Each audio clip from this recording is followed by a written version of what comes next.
Good afternoon, students. Class 5th, subject science. Dear learner, we are learning chapter number 4, our body. तो इसमें हम लोग आज पढ़ने जा रहे हैं पेज नंबर 37 पर ब्लड वेसल्स, रक्त वाहिकाएँ. तो blood flows through the body through a network of fine tubes called the blood vessels. तो जो खून ब्लड रक्त का फ्लो मीन्स बहना, जो रक्त बहता है ये थ्रू बॉडी पूरे शरीर में, ये नेटवर्क ऑफ फाइन ट्यूब, तो पतली पतली ट्यूब्स नलिकाओं का एक नेटवर्क होता है जिसे क्या कहते हैं, ब्लड वेसल्स, रक्त वाहिकाएँ. इसका अर्थ ये हुआ कि हमारे शरीर में जो पतली पतली रक्त नलिकाओं का जो नेटवर्क बना हुआ है, जाल बना हुआ है, उसे क्या कहते हैं, ब्लड वेसल्स कहते हैं, रक्त वाहिकाएँ कहते हैं. These are 3 types of blood vessels. ये रक्त वाहिकाएँ 3 प्रकार की होती हैं: आर्टरीज, धमनी, वेन्स, सिरा, एंड कैपिलरीज, केशिकाएँ. तो ये 3 प्रकार की ब्लड वेसल्स होती हैं: आर्टरी, वेन्स और कैपिलरीज. तो धमनी, सिरा और केशिकाएँ. The blood vessels that carry oxygen rich blood from the heart to the different body parts are called arteries. तो वह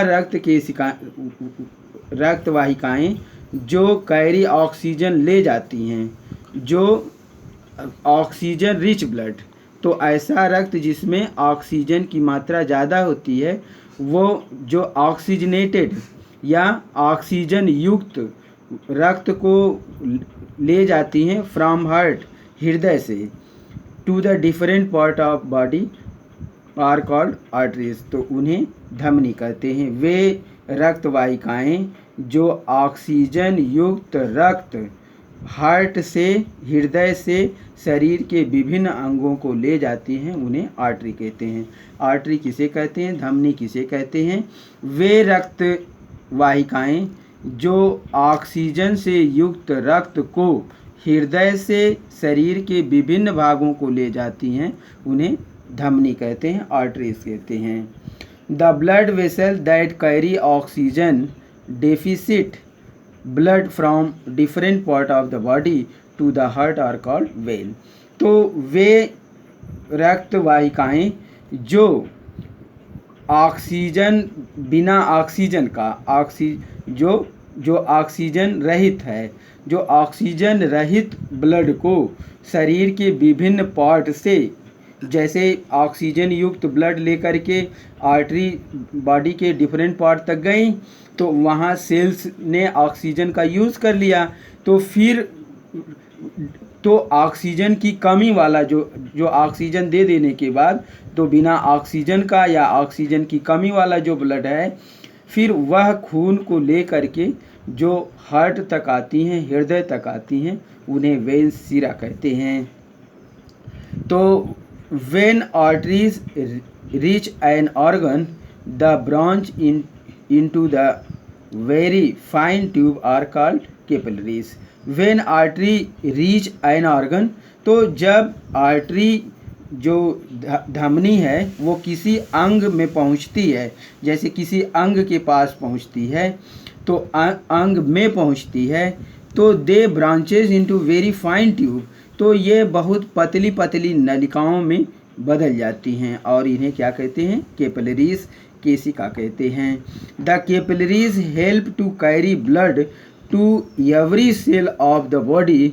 तो ये कैपिलरी क्या करती हैं, मदद करती हैं खून को ले जाने में, एवरी सेल, हर एक सेल के पास तक, in the body, of the body, शरीर में, in order to supply it with oxygen and nutrients.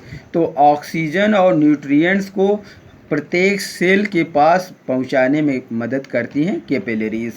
When the blood leaves an oxygen, तो जब खून ऑक्सीजन को छोड़ देता है, दे देता है ऑर्गन में, तो capillaries join together to form larger and larger vessel and ultimately form the veins. तो फिर ये जब ब्लड ऑक्सीजन को वहाँ दे देता है, तो एक कैपिलरी फिर क्या होती हैं, लार्जर, बहुत ज़्यादा संख्या में ये क्या बनाती हैं, वेंस बनाती हैं, और इन वेंस के द्वारा जो ब्लड है वो हार्ट तक फिर वापस लाया जाता है।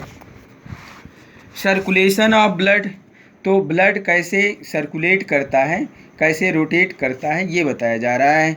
The movement of blood through the heart and around the body is called circulation. तो movement of blood through the heart, तो पूरे शरीर में जो ब्लड में मूवमेंट होता है वो किसके द्वारा होता है, हृदय के द्वारा होता है। And around the body is called circulation, तो हृदय के द्वारा जो पूरे शरीर में ब्लड का मूवमेंट होता है उसको क्या कहते हैं, सर्कुलेशन कहते हैं, रक्त का संचरण कहते हैं। The circulation of blood in the body take place the following manner, तो पूरे शरीर में जो रक्त का संचरण होता है निम्नलिखित तरीके से होता है।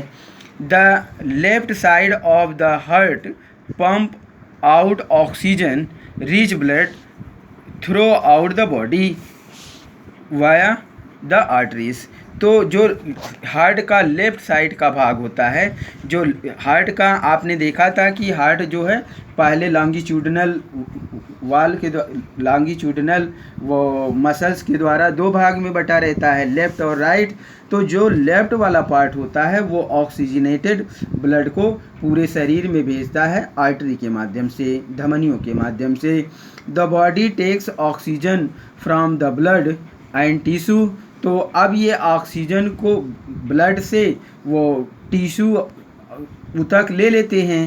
In turn it releases carbon dioxide, अब जो बॉडी सेल्स हैं ऑक्सीजन को ले करके देती क्या हैं, कार्बन डाइऑक्साइड देती हैं, and waste into the blood, तो फिर वो ऑक्सीजन को ले करके जो बॉडी के टिश्यू हैं वह सेल्स हैं वो ऑक्सीजन को ले करके कार्बन डाइऑक्साइड ब्लड में दे देती हैं, और जो वेस्ट बनता है वो भी ब्लड में छोड़ देती हैं।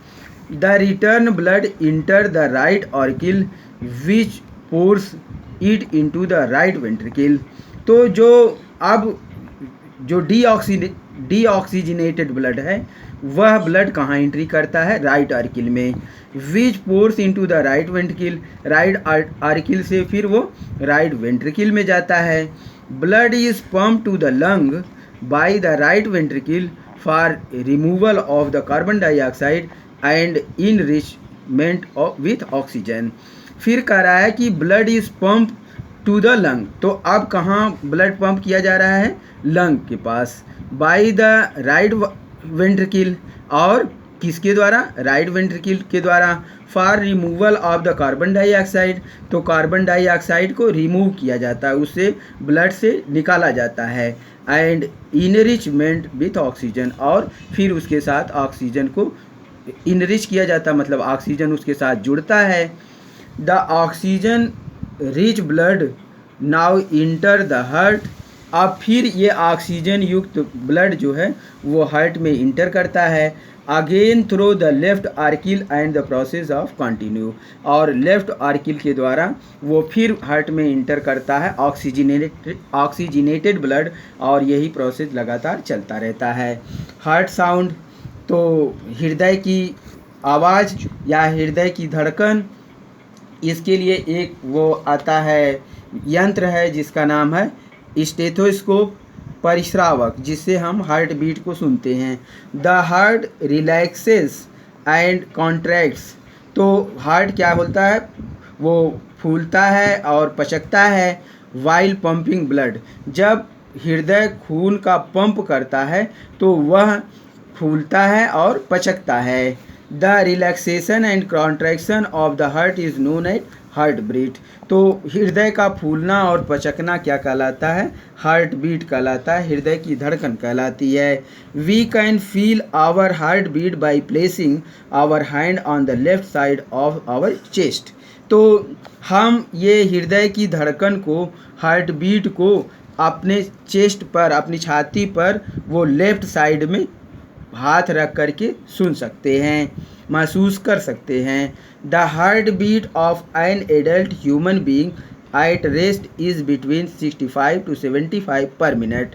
तो एक एडल्ट में, एक नौजवान में जो हार्ट बीटिंग होती है वो 65 से 75 पर मिनट, एक मिनट में हार्ट जो है वो 65 से 75 बार वो धड़कता है।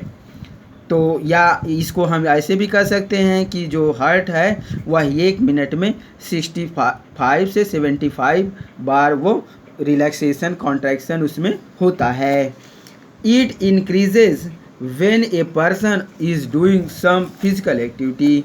अगर कोई आदमी जो मेहनत का काम करता है, फिजिकल एक्टिविटी करता है, मेहनत का काम करता है, तो यह उसमें यह हार्ट बीटिंग बढ़ जाती है। We can listen to our heart beat clearly with the help of instrument called stethoscope. तो हम ये जो हार्ट बीट है, हृदय की धड़कन है, इसको बहुत साफ सुन सकते हैं। इसके लिए एक यंत्र आता है जिसको ये परिश्रावक यंत्र कहते हैं, परिश्रावक यंत्र या स्टेथोस्कोप कहते हैं। तो प्रिय विद्यार्थियों, आज हम लोगों ने ये ब्लड वेसल रक्त वाहिकाओं के बारे में पढ़ा, इसमें आर्टरी और वेन के बारे में पढ़ा। हमने देखा कि कैसे धमनियाँ हृदय से खून को विभिन्न भागों में ले जाती हैं और वेन्स शरीर के विभिन्न भागों से खून को वो हार्ट में वापस लाती हैं, और जो आर्टरी के द्वारा खून बॉडी के विभिन्न पार्ट में जाता है वह पतली पतली कैपिलरीज के माध्यम से डिफरेंट सेल तक पहुंचता है, बॉडी टिश्यू तक पहुंचता है, और फिर बॉडी को सेल को ऑक्सीजन पहुंचाई जाती है। तो ब्लड सर्कुलेशन में ये कैसे बताया गया कि ये ऑक्सीजन रिच ब्लड को शरीर के विभिन्न भागों में पहुंचाया गया।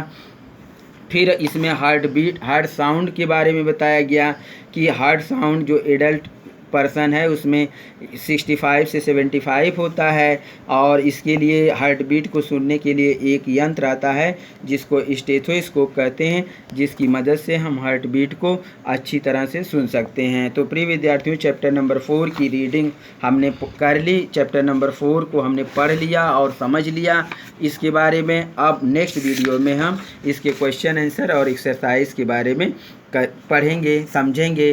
तो प्रिय विद्यार्थियों, आप स्टेथोस्कोप का फिगर बनाएंगे, उसके बारे में लिखेंगे, और ये ब्लड वेसल्स में आर्टरीज और वेंस का ये फिगर बनाएंगे, और इसके बारे में आर्टरी और वेंस क्या होती हैं, इसके बारे में ब्लड वेसल्स क्या होती हैं, इसके बारे में लिखेंगे। Thank you, have a nice day.